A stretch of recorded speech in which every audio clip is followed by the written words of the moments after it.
Now listen, if you buy these sneakers with the intention of wearing them, 90% of the time you're that guy at the corner of the party just wanting to be different and buying these shoes just because you want to be different. Because you know that no one else likes these. But with all that aside, what is going on, you guys? Welcome back to another video. Today we're going to be talking about the Cactus Plant Flea Market Nike Dunk Lows in the Grinch colorway or the Overgrown Forest colorway, whatever they're deciding to call it. This is going to be a very interesting sneaker. I'm very excited to talk about it. We're going to be talking about the resale predictions, investment insights, everything that you need to know if you should hold or sell the sneaker, and where I see these sneakers going in the near future. So these sneakers are going to be releasing on the sneakers website November 29th, 2022 for a retail price of 190 USD. Quite expensive, and I think they already released on the CPFM website on November 25th, so that means we got a little bit of supply in the market already. And besides being an incredibly extravagant and bougie type sneaker, of course it's got to be the CPFM collaboration. They've done some crazy sneaker designs in the past, which is a hit or miss. Sometimes they're really good and sometimes they're just too extra. And I think this sneaker, I'm just gonna say it straight, this sneaker is a flop design wise. I get that we're trying to be different, we're trying to be artsy, but you just like, I don't know, it just looks like you forgot to mow your grass. Just looks like a failed copy of either the Marge Simpson Superstars that released by Adidas, or it looks like the Grateful Dead Dunks that we had. That actually did not look that bad because it was pretty tame. But we just have this crazy furry piece of grass on a pair of sneakers. But I'm sure that these sneakers will appeal to one or two of you guys out there, the minority as I call you. If you guys actually want me to talk about the sneaker details, well, let's get onto it right now. So apparently the design choice by Nike to have this thing have like an overgrown look is meant to have a bit of customization element towards it. It comes with a tag that says please trim me before wearing me or something like that. So you get a pair of scissors or trimmers and you can sort of customize and tame the bushes. This would have been a great segment into a Manscaped ad if they ever chose to sponsor me. But yeah, you can trim off the excess materials, shave it to your liking. If you want to take it off completely or you want to trim it a little bit, it's up to you to have that bit of customization look. That's probably my favorite aspect of it, that the fact that Nike did want people to customize the sneakers and do it to their liking. I really like that on a pair of shoes because it really sets it apart from others.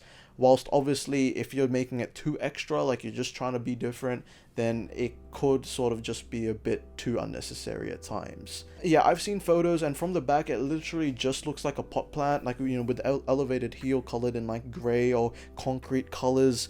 Then it just simulates like a potted plant, in my opinion. And yeah, if they wanted to go for that aesthetic, then they've definitely succeeded. But yeah, I honestly see these more of like an art piece, like, you know, something you would hang up or display on your sneaker collection, maybe put it in some drop font sneaker cases and put it on a IKEA lack shelf or whatnot. Those, I get it, because then it's like an art piece, and art is subjective. If you like it, then it's all to you. They nailed it with the details, like the packaging it comes with is top notch, and the whole entire story, whatever. I feel like they're also putting the zipper tongue in every single collaboration nowadays. It's kind of unnecessary. People don't really use it. The past Cactus Plant Flea Market dunks have been incredibly limited and they've been fetching for high prices.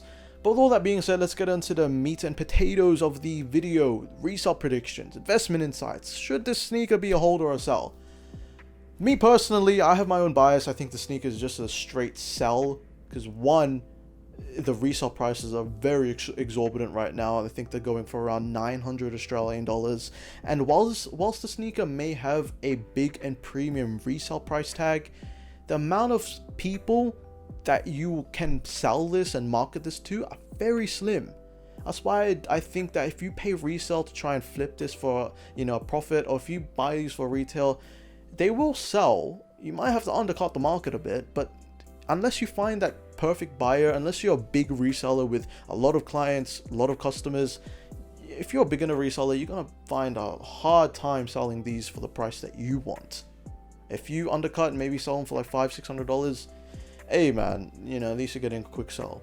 But since these sneakers are going for around what, they're already going for like around $600 Australian dollars after this, which is around like 440 USD.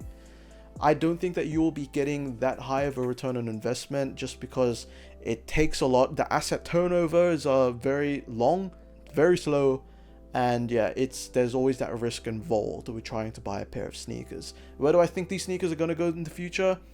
I honestly think that they're going to go down in price over time. Like, people will start coming to their centers and stop buying things for the hype. Usually the perfect gray area is if a sneaker is hyped, low supply, but very high demand and very high aesthetic utility. Nike Dunks, Air Jordan 1s, all of those tick all the boxes. That's why they've been so successful. Whereas these, I just don't. It might be my ignorance, but I don't see these psychologically performing well in the markets right now.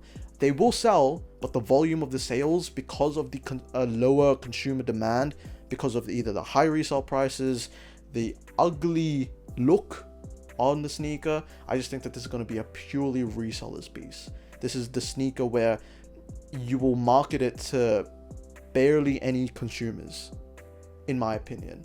As opposed to like Nike Dunks and Jordan 1s, where you market them to consumers who, there's a large market of consumers that wear the shoe whilst also resell the shoe.